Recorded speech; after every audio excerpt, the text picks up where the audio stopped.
Resesi. Pemberitaan mengenai resesi sempat menjadi pemberitaan yang heboh di akhir tahun 2022 sampai awal tahun 2023. Pasalnya, Presiden Jokowi dan Ibu Sri Mulyani sempat mengangkat isu bahwa di tahun 2023 akan terjadi resesi global. Terlebih lagi, banyak pemberitaan tentang PHK massal yang dilakukan oleh Ruang Guru dan startup GoTo. Ini tentu akan membuat panik beberapa pihak. Tapi sekarang pertanyaannya, apakah benar di tahun 2023 akan terjadi resesi global dan apakah Indonesia akan mengalami resesi di tahun 2023? Lewat video ini saya akan membahas sedikit tentang apa itu resesi. Data-data yang saya punya bahwa resesi masih jauh dari Indonesia dan kalau misalnya pun terjadi resesi di tahun 2023, apa yang harus kita lakukan? Ajukan APBN Inggris. Direktur Pelaksana Dana Moneter Presiden Joko Widodo mengajak seluruh kepala daerah, menteri dan pejabat rupiah bersama-sama nilai tukar di semua inflasi. negara goncang dan melemah. Apresiasi Hati-hati ketidakpastian.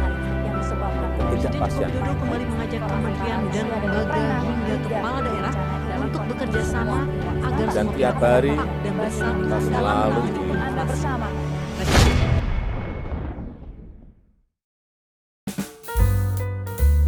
Oke, sekarang kita kenalan dulu dengan apa itu resesi. Nah, resesi ini akan terjadi kalau misalnya pendapatan domestik bruto negara itu mengalami kenegatifan selama 2 kuartal berturut-turut dalam 1 tahun. Kita lihat Indonesia sudah pernah mengalami resesi di tahun 2020. Cuma memang beritanya tidak seheboh sekarang. Waktu itu di tahun 2020 pada saat pandemi melanda Indonesia, kita langsung melakukan kebijakan PPKM di mana semua orang tidak bisa leluasa untuk berkeluaran, juga daya beli masyarakat semakin menurun karena banyak PHK terjadi di mana-mana.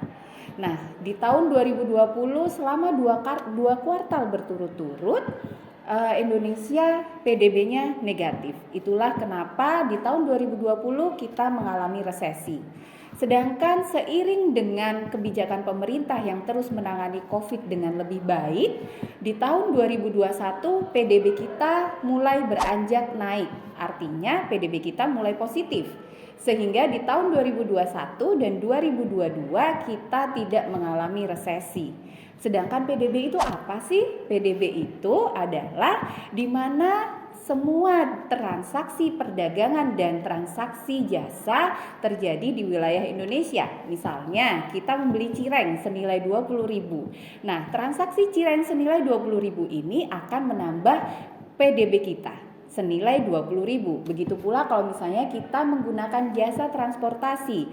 Misal kita memesan Grab. Pada saat kita memesan Grab dan menghabiskan uang 50.000 ini akan masuk ke dalam PDB kita.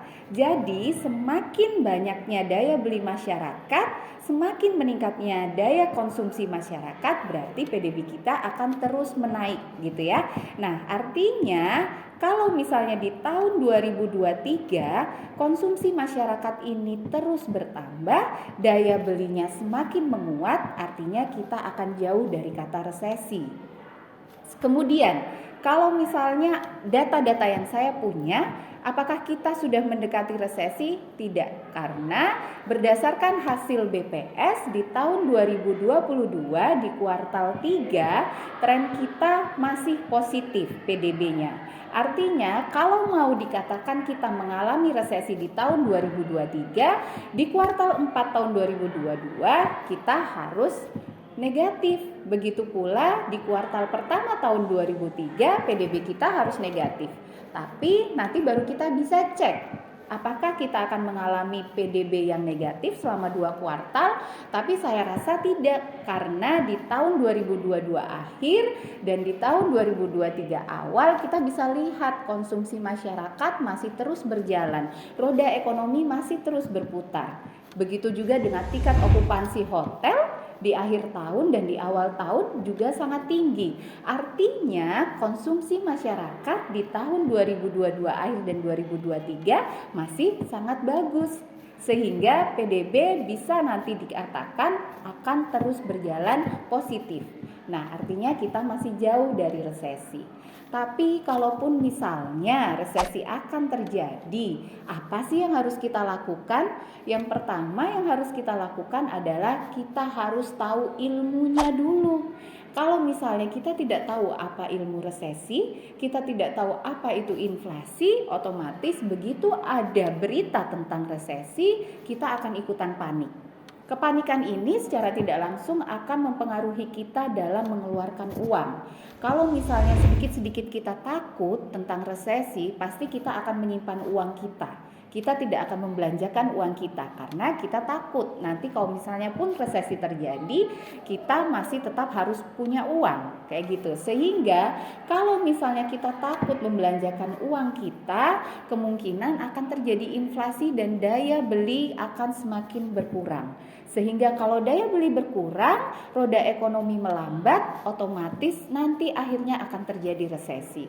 Oleh karena itu, di sini saya akan menyampaikan kalau misalnya kita takut, kita akan menyebabkan resesi. Nah, kalau misalnya kita tetap saja terus berbelanja seperti kemarin-kemarin tanpa kita takut harus menyimpan uang, kemungkinan besar roda ekonomi akan terus berputar dan kita tidak akan menyebabkan resesi.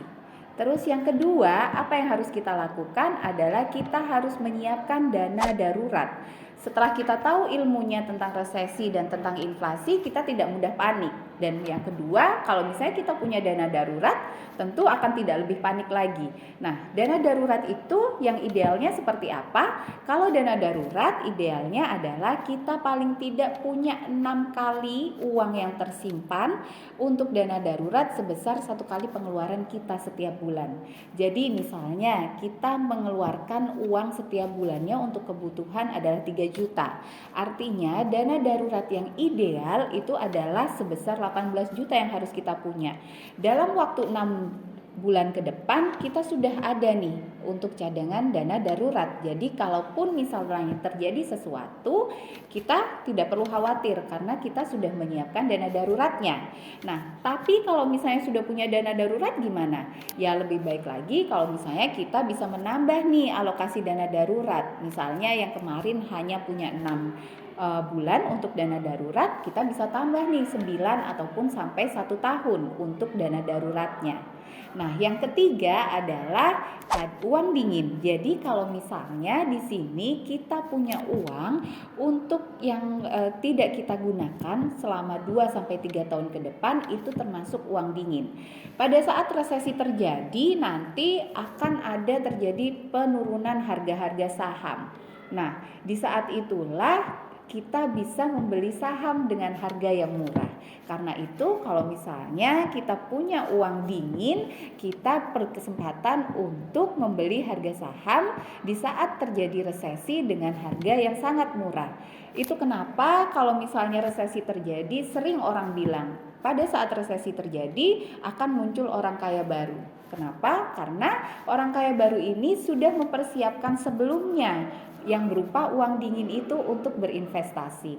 Oleh karena itu di sini saya ingin menyampaikan kalaupun misalnya resesi terjadi, siapkan diri dengan 3 hal, yaitu yang pertama ilmu, yang kedua adalah dana darurat, dan yang terakhir adalah uang dingin untuk berinvestasi.